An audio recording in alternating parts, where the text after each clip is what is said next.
Hi, fellow classmates. I'd like to present to you my lesson, Entrepreneurs on Main Street. I work at the Center, which is the alternative program for Carmel High School.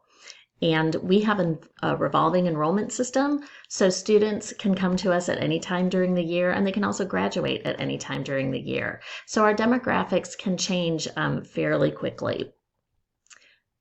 Our context is an office-like setting with plenty of technology. Everybody has their own desktop computer. We also have laptops so that they can also be mobile. We are staff rich and have a low student to staff ratio. We're very lucky. So who is a CLC student? Well, their biggest commonality is that they haven't been successful in the high school, and it can be for an array of reasons. Typically, whatever the hardship is ends up causing absenteeism, and so they are struggling to stay current in their classes. But despite their issues at Carmel High School, our students are often very successful at work and even provide for-hire services to classmates, their neighbors, and even the general community. We've had students who do nails, who give tattoos, who have registered lawn service programs or companies. A traveling petting zoo that was a well-established company that student even tried to franchise. So our students often have an entrepreneurial spirit.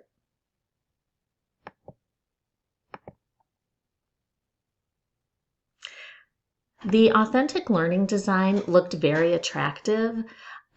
Cole in Harrington and Oliver describes traditional learning as the belabored memorization of facts and procedures, which really doesn't work well for our kids who have been disenfranchised from traditional learning. Nicaise, Gibney, and Crane say that in traditional classes, students are not active agents, so they never learn to self-regulate. And self-regulation is a goal that we try to help our students achieve. So authentic learning became very attractive. So the way it fits at the CLC, Kolb and Kolb said that an authentic learning experience result from synergetic transactions between person and environment. And our environment is ripe with small businesses, with the pulse of the community. We are on Main Street in the Arts and Design District. Harrington and Oliver stress collaboration and access to experts, which we certainly have down Main Street. We have experts in retail, hospitality, culinary, beauty, finance, marketing, and even more that can provide us good mentoring. And also Web 2.0 tools are really great because of their collaborative nature and their social permeability. And CLC is rich in technological resources. So it's another reason to go with authentic learning. The unit, Entrepreneurs on Main Street, has some set standards that follow the Indiana Department of Education standards on workplace employability. And those are mindset. They have to do with work ethic, learning strategies, and entrepreneurship, which is separate from the Indiana standards. When we talk about mindset, we are talking about helping build that self-confidence so that students feel confident suggesting solutions.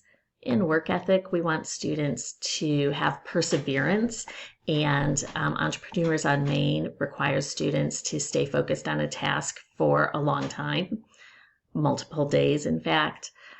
Students need to pay attention to detail as they present their findings.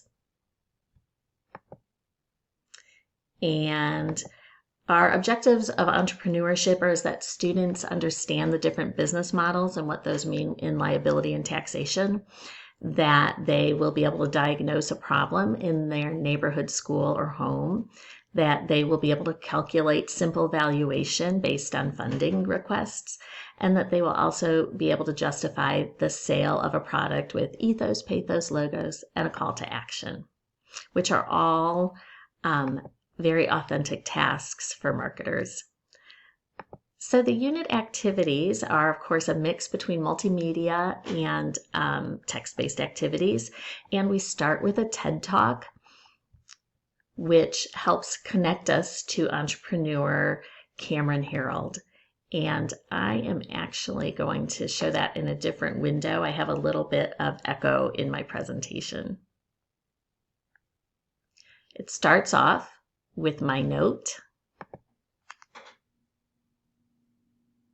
Cameron Herold, author of Let's Raise Kids to Be Entrepreneurs. Cameron Herold, author of Let's Raise Kids to Be Entrepreneurs, started the COO Alliance and was once a founding member and COO of 1-800-GOT-JUNK. In this TED Talk, he shares his ideas on entrepreneurship. In this TED Talk, he shares his ideas on entrepreneurship. And you are also entitled. I don't agree with everything that Herold says, and you are also entitled to your own opinions. But I do think Herold embodies the entrepreneurial spirit. I also see that spirit in many of our CLC students.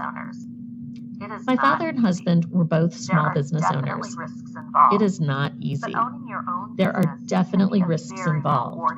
But owning your own business can be a very rewarding lifestyle. As you watch Herold's TED Talk, please thoughtfully answer the questions sprinkled throughout the video. And consider if you have the entrepreneurial spirit.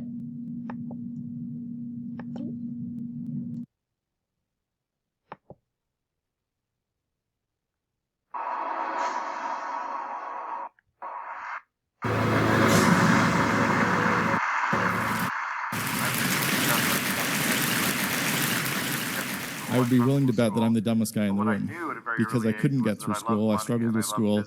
But what I knew at a very early age was that I loved money and I loved business and I loved this. So this question asks, Herold tells us that he loves money.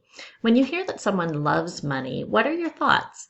What do high school teachers or counselors say to you about being money motivated? Is it a positive quality, a negative quality, or a neutral quality? So some kids might have some preconceived notions about what it would mean to be the head of a corporation or even of a small business. So we try to get them to think about their thoughts on entrepreneurship. And we're going to stop there, but there are questions sprinkled all throughout the video.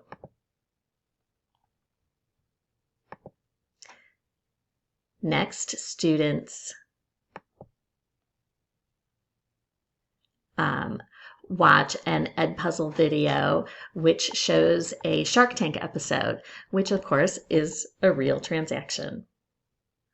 I'm also going to show that in a different screen.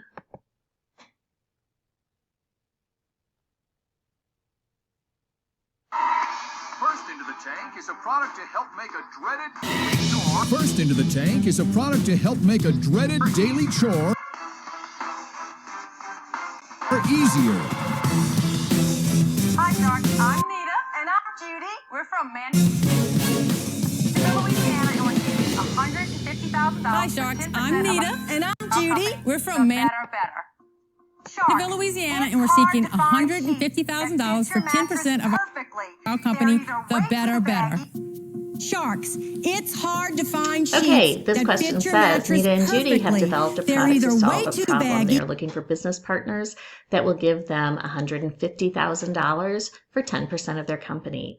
What's the valuation of the company? In other words, what are they saying the company is worth? And once again, there are questions sprinkled throughout that video also.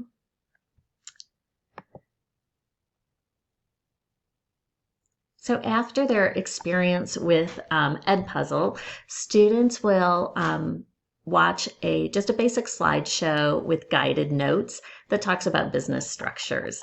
And they watch that slideshow to learn about business structure so that they could play a simulation game. And this is actually mostly text-based. It is currently white strips of paper that kids draw, and it gives them some instructions depending on whether a student has chosen to be a sole proprietorship, a partnership, or a corporation. And these are real life events. In fact, most of them happened to my father when he had his own business. Some of them are great and profitable. Some of them are just benign aspects of owning a business, like paying your rent. And in a few cases, they really have some unfortunate things happen that they end up to be liable for. And the kids really enjoy that game. They use M&Ms as assets, so they get to eat them in the end. And then after the game, the responsibility for learning really shifts to the students. The teacher becomes more of a coach, as is consistent with authentic learning. Students look for problems that they encounter frequently, and they interview small business owners down the street. They also suggest their problem and their solution to the small business owners, besides just finding out about certain positions and certain careers. And students develop an idea to solve their problem. This is one of our students' visit to a barber shop, and he got a wealth of information from an expert. And our students did some brainstorming on what were some problems. And from that brainstorming, they decided that their biggest problem was the way the mask makes your ears hurt. And so they thought that having a high ear clip with a hook might solve that problem.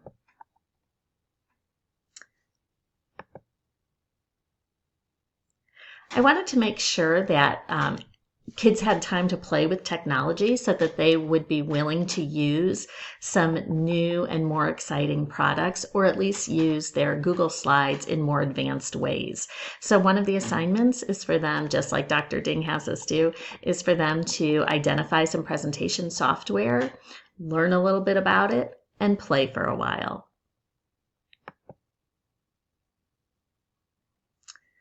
I haven't been able to do this unit as a whole. However, because of the asynchronous nature of our courseware, I have been able to do parts of the unit with certain individual kids. One thing that I found that I'm a little bit surprised about is that really nothing beats face-to-face collaboration, at least in my experience. When kids watch the TED Talk videos and the Shark Tank video, they're a little motivated. It's more interesting than reading their Edmentum courseware screens. However, their answers are typically pretty short, and they do seem like they're just trying to get through the exercise. However, when we did the Shark Tank activity as a small group with 4 students, the discussion was very lively. Students were really engaged, and answers created more questions and more discussion as opposed to just a quick sentence. Engaging the community really resonates not only with students, but with their families and with the community also. The student that visited the barber shop identified that in a survey as the most impactful activity that he did at the CLC, and his parents said the same thing. We don't always have to make authentic learning a very difficult task. Technology can really help us bring those authentic learning experiences into the classroom. But we need to find a balance as educators. Just saying that I'm going to use an ed puzzle and that's going to be so motivating isn't necessarily the key. Once kids have done 20 ed puzzles, it's really not any more novel than writing on a piece of paper or creating a PowerPoint with just words on slides. So as teachers, I think we really need to be sure that we are continually mixing up our strategies. And I am very excited to use this unit in its entirety in the second semester. And thank you for letting me present Entrepreneurs on Main Street.